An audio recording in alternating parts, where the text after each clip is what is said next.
Bisita na usab sa tagsa-tagsa kapanimalay uban sa panghinaot nga ang pulong sa Ginoo makakita og luna sa inyong kasing-kasing nining taknaa. Sulod sa 30 minutos, ako makigkauban kaninyo ug magahisgot sa yanong plano sa Dios sa dakong kaluwasan sa atong mga kalag nga hatag sa Dios. Kini si Pastor Rogelio Baladhay. Ang What the Bible Says labugon Mandawi City nga gidumala ni Pastor Rogelio Baladhay. Mabati matag alas 5 hangtod sa alas 5:30 sa buntag. Adlawng Lunes hangtod sa Domingo ug alas 4 hangtod sa alas 5 sa hapon matag Sabado. Daghang salamat. Sa kini ang DYKC Sai 75 ang inyong radyo Rumba. Balita, komentaryo o kalingawan. RPN Radio, RPN Radyo Ronda Cebu. Malit pa yung tanan. Member KBP.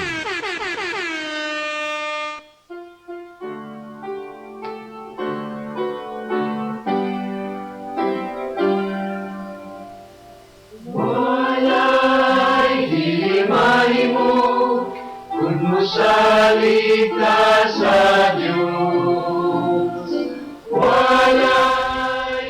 Ang What the Bible Says nga gidumala sa Bible Baptist Church, Santa Cruz, Labuon, Mandawi City, magapamisita na usab sa tagsa-tagsa kapanimalay uban sa panghinaot nga ang pulong sa Ginoo makakita og luna sa inyong kasing-kasing nining taknaa. Sulod sa 30 minutos, ako makigkauban kaninyo ug magahisgot sa yanong plano sa Dios sa dakong kaluwasan sa atong mga kalag nga hatag sa Dios. Kini si Pastor Rogelio Baladhay.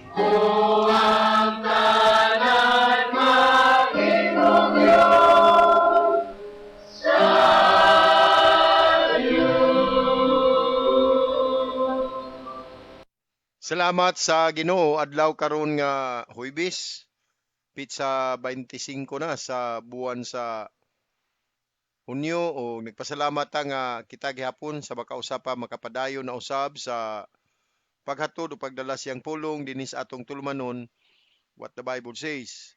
Naot ko nga naamos maayong kahimtang sa panglawas. Salamat sa Ginoo sa atong prayer meeting kagabi. Atong speaker si Pastor Dandrib Agasita, ang pastor sa Baptist Bible Church dito sa Bugo City. Salamat sa mga pulong iya usab nga gihatag kanato sa pagdasig, sa pag-challenge labi na diha sa pag-ampo. Mayong buntag sa tanang suki natong tigpaminaw nga sa kanunay nagasunod sa programa. Yung anak kapaspas no, talitapos na sad ang ikaunom nga buwan sa 2026 o doon na nalantay 5 ka adlaw nga nabilin. Musulod na sad ta sa buwan sa Hunyo ang ikapitong buwan sa 2026 o daklit lang musulod na ta sa September.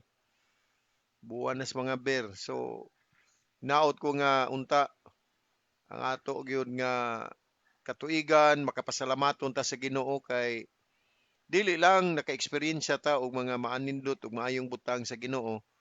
Gitagaan pa tanyag dugang grasya nga makalahutay sa matag kalisod nga atong giatubang. Duha tay mga kalisod nga ato natubang sa 2026 ug napatay atubangon pero salamat gyud ta nga ang presensya sa Ginoo iyang grasya kanunay nag-uban kanato.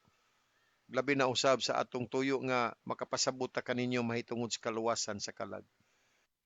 Maayong buntag sad sa atong mga kahigalaan, suking tigpaminaw diha sa probinsya sa nagkailaing lugar. Salamat sa inyo makanunayon nga pagpaminaw no. Dinhi sa programang What the Bible Says dinhi sa DYKC. O hinaot ko nga naamos may kahimtang sa panglawas diha sa Leyte, Bohol, Negros Island, dinhi sa probinsya sa Cebu. Mga kaigsuuna nato, Brother Juni Baladhay, Destipulo, Brad may buntag, Brother Mario, Brother Mario, kuyog ni Ma'am Brenda, maayong buntag. Nanay Nita diha sa Pagungdaan, maayong buntag o maayong buntag yun sa makanunayong nagsunod programa. Nanay Hilin, maayong buntag diha sa Tabango. Nay, nadawat na ko imong text o nagpangutan na lagi si nanay kung unsa kano sa anak ko mapasabot ang pagtulunan mahitungod sa unang pagkabanhaw. Kay aduna siya ay nalibog siya na ini o hinaot ko nga naminaw sa kakarunay no. Wa mag-run out diha sa inyo ha. Di na sa libro sa Pinadayag Kapitulo 20, unya dihas versikulo 5 ug 6, ningon siya, apan ang uban nga mga patay wala mabuhi. Pag-usab hangtod ang usa ka libo ka mga tuig matapos. Kini mao ang unang pagkabanhaw. Bulahan ug balaan siya nga adunay bahin diha sa unang pagkabanhaw. Sa mga ingon ni ana, ang ikaduha nga kamatayon walay gahom. Diha sa Bible nay adunay gitawag og first resurrection o general resurrection. Ang kanang unang pagkabanhaw mao kana siya ang pagbalik sa Ginoo, ang pagtingog sa trumpeta ug ang iyang banhawon mauto ang mga linuwas, mga balaan, no? Nga sa diha nga ato mabasa diha sa pirmirong libro sa Korinto unya kapitulo 15 diha sa bersikulo 53, no? O 52 ingon sa kalit sa pagpamilok sa mata sa katapusan trumpeta kay ang trumpeta pagatunggon ug ang mga patay pagabanhawon nga dili na madunoton og kita mga usab. Dili na usab sa pirmirong Tesalonica kapitulo 4 unya diha sad sa bersikulo 16, 17, no? Ingon sa diha, ang Ginoo mismo mo kanao gikan sa langit uban sa usa ka singgit, uban sa tingog sa angkanjel ug uban sa trumpeta sa Dios ug ang mga nangamatay diha ni Kristo bumagon pag-usab. Now sa diha nga ang tao mamatay, ang Kristohanon nga tao ha, ang usa ka anak sa Ginoo luwas. Ni kamatay niya iyang lawas ibilin sa yuta. Unya ang atong kalag mupuyo ngadto sa langit. Sigmo na nga nanata sa Ginoo, kuyog na tas Ginoo. Inigbalik sa Ginoo, mutingog ang trumpeta, kuyog atong kalag, ang atong lawas pagabanhawon. O musugat ang lawas nga inilisan nas gikan sa lubong unya musugat sa atong kalag o ang mga magtotoo nga buhi pa pagailisan og lawas nga dili madunot. So kining unang pagkabanhaw muna ingon siya bulahan ang nakaapil sa unang pagkabanhaw mao kini ang pagbalik sa Ginoo nga diin pagabanhawon ang mga linuwas. So hinaot ko na ino nga nakahatag tanyo pagpasabot o kini siya nga pagkabanhaw ang kalibutan man nag-anto sud sa 7 ka tuig ug after that ana kitay usa ka libo ka tuig, no? Unay mo puyo dinis kalibutan usa ka libo ka tuig kuyog ni Kristo munay gitawag og perfect reign of Christ. Wala nay kasakit, wala nay kagutom. Unya si Satanas gitambog na ngadto sa bottomless pit sa tabay walay kinutuban for 1,000 years. Ug salamat sa Ginoo nga after 1,000 years kita makikauban na sa Ginoo hangtod sa walay kahangturan. So hinaot ko ni Nanay Hilin nga nakahatag ta mao kini ang bulahang paglaom sa mga anak sa Ginoo ang pagbalik o katong mga nangamatay nagikan sa Old Testament kanto sa New Testament hangtod sa church age hangtod karong panahon na pagabanhawon ang lawas ug ilisan nga dili madunot. Hinaot ko nga ang atong pagpasabot karon nakahatag kini kanato o kining pagsabot sa usa ka doktrina mahitungod sa pagkabanhaw ug atong mga pag-ampo unta nga ang pulong yun sa Ginoo sa kanunay magalihok sa kasing-kasing ug maghatod kaluwasan. Sa ato nga pagpadayon mo duol tastilan sa Ginoo sa pag-ampo human sa mga pag-ampo aniya kitay usa ka linain nga awit. Hinaot ko nga pinagi usab sa mensahe sa alawiton panalanginan sa atong kasing-kasing ning takna sa kabuntagon. Sa imong presensya mahan ning takna sa kabuntagon nagapasalamat na usab kami sa manindot nga kahigayunan nga imong gihatag kanamo nga kami usab makapadayon na usab sa paghatod pagdala sa imong pulong dinhi sa tulumanon what the Bible says. Salamat Ginoo. Lain na usab nga manindot nga adlawng Huwebes ikaw gihapon nagahatag kanamo nining adlaw karon ug salamat usab sa kadaugan sa pagsimba kagahapon. Lord, nining kabuntagon ako nagaampon nga muyo karon panalangini matag usa kanamo sa among mga adlaw-adlaw nga mga buluhaton, mga adlaw-adlaw panginabuhi o himoa Ginoo nga ikaw gihapon sa kanunay magagiya kanamo karon nining adlaw sa mga desisyon nga mong pagabuhaton, sa mga plano. Lord, nagaampo ko nga ikaw gayud ang mahimaya nini.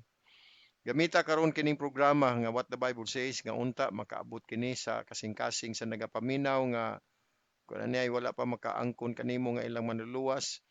Hatag kanila ang kahigayunan nga makasabot sila Lord aron usab ang ilang kinabuhi makabaton og kasiguruhan. Salamat usab sa iglesia sa Bible Baptist Church Mandawi nga imong gihimong instrumento.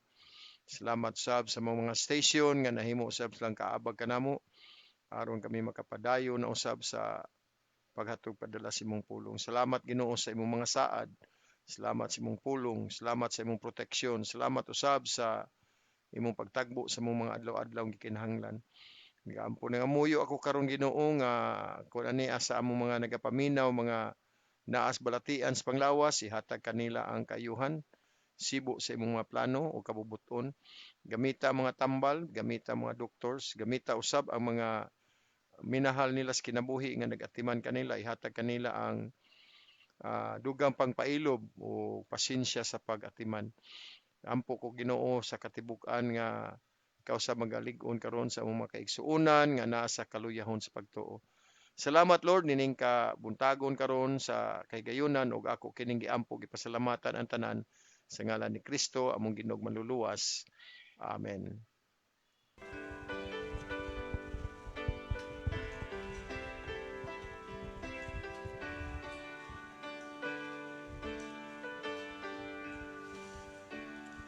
Kung doon ako'y bahandi nining kalibutan, kalipay kong mangkon, unagyo'y kinutuban, bisag manlibot tibuok kalibutan. Hapan dili katumbas sa dugo niyang giagas, o dili gyud kabayran, o dili gyud kabayran, ang kamatayon ni Jesus sa Kalbaryo. O dili gyud kabayran, ang dugo niyang balaan, nga giula sa akong kalwasan.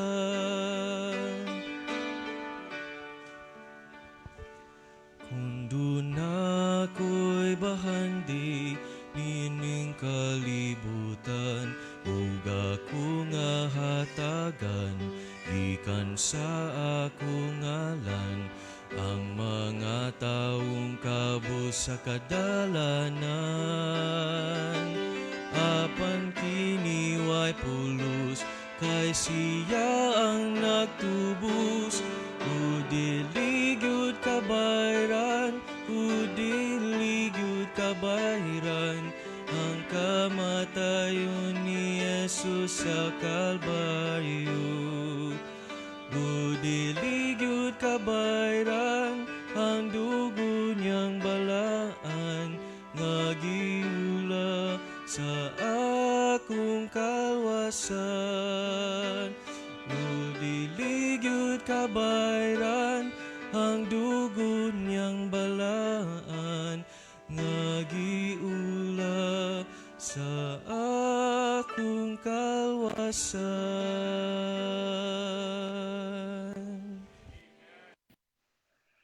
Sa atong pagpamalandong sa pulong sa Ginoo nga anhin nato pagakuhaa sa libro sa Ikaduhang Korinto kapitulo 13 unya diha sa bersikulo 5.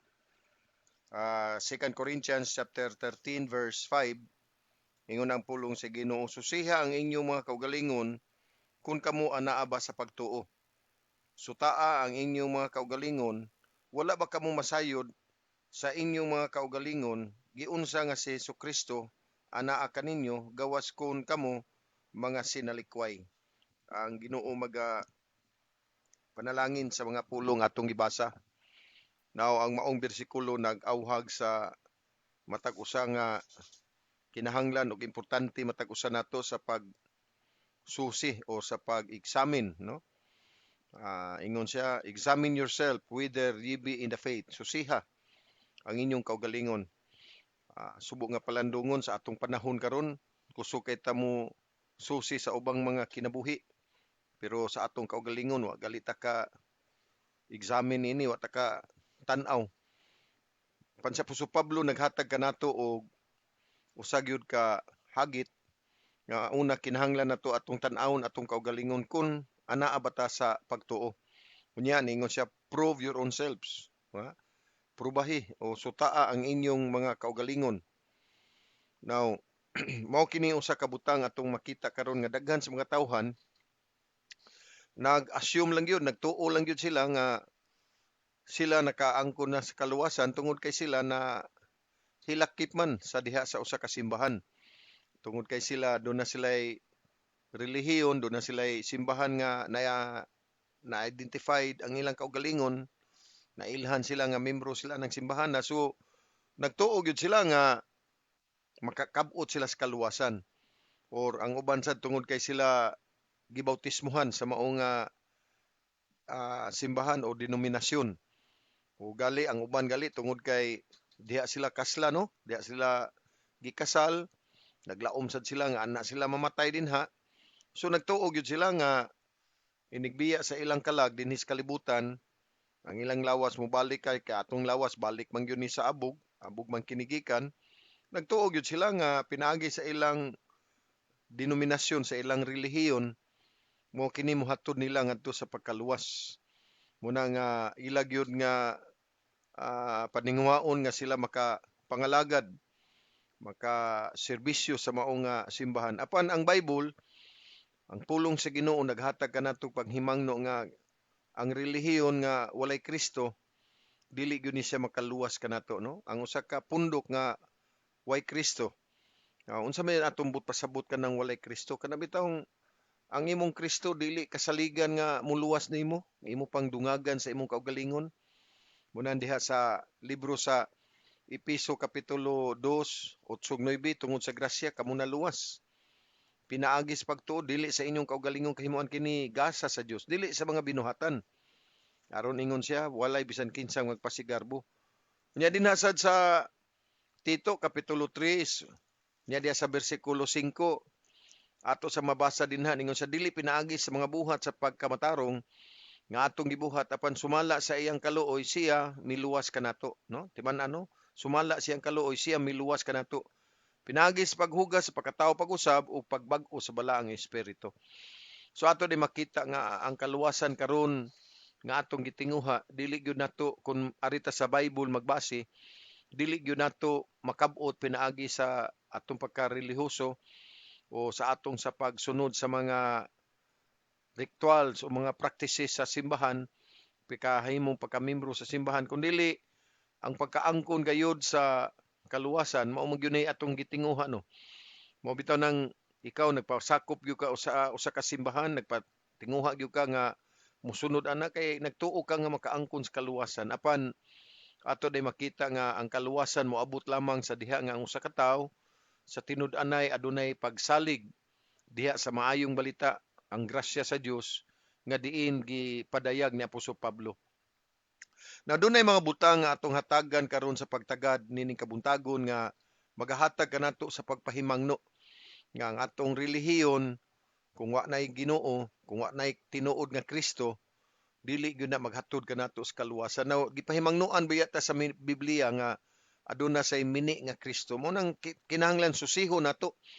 Susihon nato atong kaugalingon kung naa na bata sa pagtuo, kay kung ang imong mini nga Kristo ang imong natuhuan in which mao kana karon ang daghan, no? Nagtuo sila nga si Kristo mao lang na siya namatay, gilubong na banhaw, natawo sa kalibutan, nisaka sa langit. Apan ang dako gyud nga kahulugan sa pag-anhin ni Kristo mao ang pagluwas kanato. Diya sa libro sa Lucas ningon siya, anak sa tawo mianis pagpangita pagluwas sa nangawala. Nauna sa tanan kinahanglan magbantay ta sa paglimbong sa relihiyon, the deception of religion. Ang usa ka paglimbong sa relihiyon, daghan sa mga tawo karon nagsalig sila diha sa relihiyon, inay nga magsalig sila diha sa nahuman ng buhat ni Kristo. Diha sa libro sa Mateo Kapitulo 7, Unya gikan sa bersikulo 22 ug 23, no? Ingon sa 21, daghan mo tawag nako Ginoo pero di makasud sa gingharian sa langit. Panagatuman sa kabubuton sa kumahan nga naa sa langit. Nya unsay giingon nila sa bersikulo 22? Ingon siya, daghan ang moingon kanako niya ng adlaw. Ginoo, wala ba kami nagpropesiya diha sa imong ngalan? Ug diha sa imong ngalan nagpagawas og mga yawa? Ug diha sa imong ngalan naghimo og daghang katingalahang mga buhat? Kung sa ato pa makita nga kining tawhana nga wa makailhi ang Ginoo, wa makaila sa Ginoo, usa ni karelihiyon nga adunay daghang mga gibuhat apan way kaluwasan.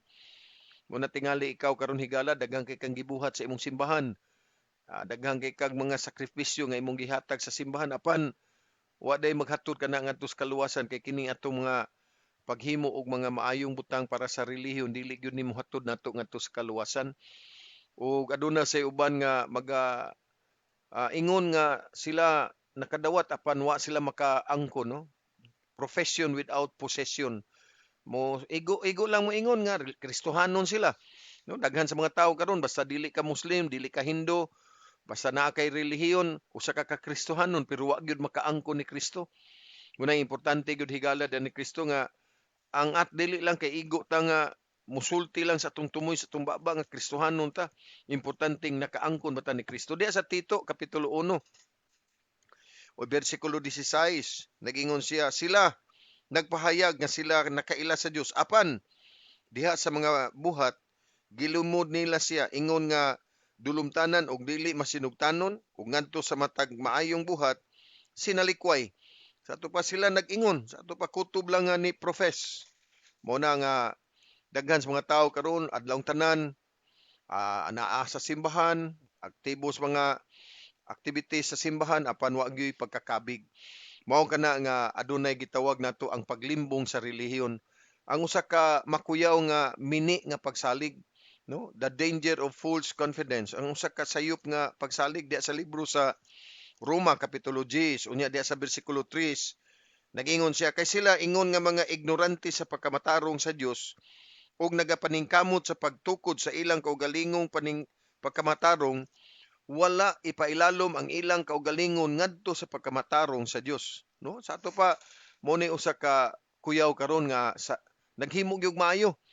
Naningkamot sila, nagpakita nga sila nagbuhat og mga maayong butang pero kini day mga tawhana wa makaila sa pagkamatarong nga iya sa Dios. Ang ilang pagkamatarong mo ilang gisaligan mo ni daghang karon nga makita natong tao ang atong kaugalingong pagkamatarong nalimot wa ta kasabot nga ang Bible na ingon sa naisulat walay matarong wala bisan usa. Roma kapitulo 3 bersikulo 10. Mao kana nga dili gyud ta makasalig sa atong mga binuhatan. Dili ta makasalig sa ato nga tradisyon o kaaton sa ato na panunod. Kay usahay baya ang atong mga gipanunod dili mo'y mao. Mo'y at nagtuo ta nga insakto na apan dili day mao'y tinuod. Usahay ganahan ta magpaila sa atong kaugalingon nga membro ta anang simbahan na labi na ang atong simbahan usa ka ilado nga simbahan, labi na ang atong gisudlan usa ka daghang mga adunahan apan nalimbungan mao kinang adunay pagpahimangno. The dangers of false confidence, ang kuyaw sa usa ka sayop nga pagsalig. Ug ato sa makita ang paglimbong sa mga ceremonies, no? Tuo ta nga ang atong sala mahugasan kung maghimo tag maayo. Tuo ta nga ang atong sala mailisan sa diha nga kita magpabautismo. Tuo ta nga kung sundon lang nato ang mga mando sa atong mga religious organization, kita makaangkon og kaluwasan. Mo ni gitawag og ang paglimbong sa mga seremonyas. Higala bisan pag adlaw-adlaw ka mohimo niana, dili gayud ka baton sa mao nga kaluwasan. Kaya nga to day makita ang mga kini bitawng gitawag nato ang atong mga buhat usa kini ka patay, no? The deadness of our works. Kining buhat nato ang hisgot kay tagpatay pasabot ana nakapahimulag, no? Nahimulag gikan sa Diyos nun nga butang. So ang atong kaluwasan dahil dili kini siya usa ka ganti. Na way tawo nga mosud sa langit tungod kay gigantihan siya. Na by the way, unsam din ning kaluwasan nga atong gihisgutan. Ang kaluwasan nga atong gihisgutan mao kini ang kaluwasan sa kapasayloan sa sala. Tanan nato makasasala ta. Kinsa may makasasala nato nga kita mo'y mubayad sa atong sala. Ang atong pagkamatarong dili nato mailisan sa atong kaugalingong pagkamakasasala. Apan kinahanglan ta ni Kristo. So dili dahi kay magsakripisyo ta, dili dahi kay maghago ta aron atong sala mapasaylo. Diha sa libro sa Kolosas si Apostol Pablo nagasulti kanato sa Kolosas kapitulo 1 niya diha sa bersikulo 14, diha sa kang kinsa kita adunay katubsanan pinaagi siyang dugo bisan sa kapasayloan sa mga sala. Sa ato pa kita di ay nakaangkon tag kapasayloan sa atong sala, no? Pinaagi sa dugo ni Kristo. Dili ang atong maayo nga pagkatao na usultihan ti kahigalan ni Kristo, maayo man gyud ta. Usahay maayo gyud ta sa atong kaugalingong hunahuna. Pero usahay sa gyud nagi ubang mga tao nga mo appreciate gyud sa atong pagkaayo. Kay nakaabot nila pero kining atong pagkaayo dili gyud na siya maoy hukmanan, dili na siya maoy basihan nga makasud ta sa langit kundi ang pagkaayo ni Kristo. Munang kinahanglan ta sa pagkamatarong sa Dios, dili ang relihiyon, kay ang relihiyon mulimbong kanato. Kinahanglan nato nga makadungog ta sa maayong balita. Unsa man ning maayong balita? Una, diya sa 1 Korinto 15, 1 ngadto sa 4, ang maayong balita nagahisgot mahitungod nga si Kristo namatay alang sa atong sala. Higala, kung si Kristo wala pa mamatay, kung si Kristo wala pa maghatag siyang kaugalingon dito sa krus, dili gud ta makaangkon sa kapasayloan sa sala. Apan dili lang kay kutob si Kristo namatay, kundi gilubong usab ni Kristo. Pasabot ang atong pagkamakasasala, dili ka na nato dili ka na ang atong daan nga kinaiya, kinahanglan ka na ibalik ka na sa yuta. Og si Kristo imo makita sa ikatulog adlaw siya nabanhaw. Nabanhaw si Kristo og salamat ta nga ang kabag-ong kinabuhi mo na nga dili na kita ang nabuhi kundi si Kristo na ang nabuhi sa sulod nato. So ato din makita nga kung buot ka nga makaangkon sa kaluwasan, importante nato nga kita makaangkon sa importante gayo nato nga kita makadawat sa maayong balita. Now ato din makita dinhi kung ang tao dili maluwas. Kung ang tao dili maluwas sigala ng Kristo, hukman gyud siya sa silot. Ingon sa Hebreo 9:27, gikatudlo sa usa ka tawo ang pagkamatay, human ini mao ang paghukom. Kung ang tao mamatay siya nga way Kristo siyang kasing-kasing, muadto gyud ta sa linaw nga kalayo. Ug ang linaw nga kalayo higala den Kristo, dili kana siya usa lang ka istorya. Ang linaw nga kalayo dili kana siya usa ka sugilanon lang, dili diha sa Pinadayag kapitulo 20. Unya diha sa bersikulo 15, nagaingon siya og bisan kinsa nga ngalan wala makaplagi mahisulat diha sa basahon sa kinabuhi, gitambog ngadto sa linaw nga kalayo. Sa ato pa kung ikaw di ay wala ka masulat diha sa basahon sa kinabuhi, masiparar ka for eternity nga gikan sa presensya sa Dios. Mao kana nga kinahanglan gyud nato. Importante gyud sa usa ka tawo nga kita makaangkon sa pagtubos, no? Deliverance. Kinahanglan ta makaangkon ta sa pagtubos. Pinaagi lamang ni Kristo. Mao kana nga mahimo tang matarong at tubangan sa Dios. Pinaagi sa pagtuo. Unsa giingon niya sa Roma kapitulo 5 bersikulo 1. Busa ingon nga gipakamatarong pinaagi sa pagtuo. Gipakamatarong pinaagi sa pagtuo. Kita adunay kalinaw uban sa Dios. Pinaagi sa atong Ginoo Kristo. Ninsa busa ingon nga gipakamatarong pinaagi sa pagtuo. Wa maingon ang Bible pinaagi sa pagtuo ug sa mayong buhat. Wa maingon ang Bible pinaagi sa pagtuo og sa usa ka simbahan, pinaagi sa pagtuo sa imo pagkamatinuman masinulondon, kundi pinaagi sa pagtuo kama. Higala mao kini karon nga kita di ay nakaangkon ta sa pagtubos. Nakaangkon ta nga gitubos ta tungod kay humanag-agas ni Kristo ang iyang dugo. Mao kana kita karon na rescue gi atagan kita karon og pagtubos, mao na nga ang atong kaugalingon karon siguro na nga moadto sa langit. Ang pangutana kanimo karon nining kabuntagon nga nagapaminaw unsa may kapuslanan sa imong relihiyon nga imo karong gisundan, apan ang imong kalag walay kasiguruhan nga ini kamatay asa padulong. Dili ko mangutanan nimo nga o baptist ba ka o unsa ka kang klase nga pagkabaptist or unsa protestante ka ba or unsa ka katoliko ka ba or evangelical ka ba o unsay simbahan. Ang importante nimo higala ni Kristo. Kanang simbahan makatabang lang gyud na nato sila panahon nga naata sa espirituhanong kabalaka, espirituhanon nga pagduha-duha, makatabang na nato sila sa espirituhanong butang. Apan sa diha nga maghisgot ta sa kaluwasan, walay simbahan nga muluwas kanato. Walay simbahan nga muhatag nato og kasiguruhan nga kita ay makasuod tungod kay membro ta anang simbahan, kundi makaangkon lamang ta sa kasiguruhan tungod kay kita nakabato ni Kristo sa atong kasing-kasing. Higala nining kabuntagon karon, akong pag-imbitar kanimo, tuguti nga ikaw karon muduol ni Kristo. Ang kuna nga ikaw makasasala, dawata nga ang gibuhat ni Kristo didto sa cross mo'y kabayaran sa imong sala. Ug sa diha nga ikaw makaangkon na sa kaluwasan, na magkakalipay kita kay kita gihatagan na kahigayunan sa Ginoo nga mahimong iyang anak. Hinaot ko nga ang mga pulong atong nadunggan karon nining kabuntagon makapahiluna sa atong kasing-kasing. Balik ko manlawa sa pagpadayon na usab sa pagpamalandong sa pulong sa Ginoo ug hinumdumi. Bisag unsa kadako sa kalisod nga maabot sa imong kinabuhi, ang Ginoo nahigugma nimo.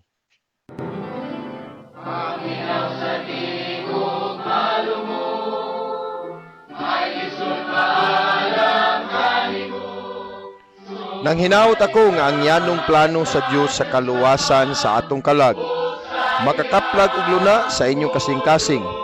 Ang Bible Baptist Church Santa Cruz, Labugon, Mandawi City nga nagadumala sa atong tulmanon what the Bible says. Nagapasalamat sa kahigayunan nga inyong gigahin aron kamo makapaminaw sa pulong sa atong Ginoo. Kini si Pastor Rogelio Baladhay nagapasalamat ug maayong adlaw kanatong tanan.